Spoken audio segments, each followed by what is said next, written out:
Look, one of the first things I want to work with you on and talk to you about is we want to look at least, 3 to 5 of your water damage invoices. Now, what most companies do is they send me between $2,000 to $10,000 water damage claims. So, usually like a category 1, category 2, category 3, something that's going to go through insurance. But biggest thing here is we want to make sure that I can get an idea of where you're already at, what you guys are already doing, what you're already billing for. And if you could send those over to me, email me over, 3 to 5 of your water losses, and if you can, the ones that have taken place in the last, say 30 days, if possible, 60 days max.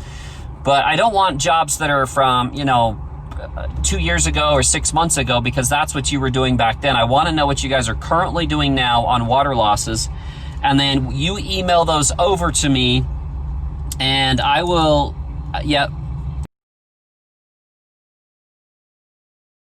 Yeah, so what I need you to do is just send me the Xactimate file, or if you use an Encircle file, whatever you use with your photos and your Xactimate, or if you don't use Xactimate, just send me over your line items that you're using on a bill that you've submitted to insurance.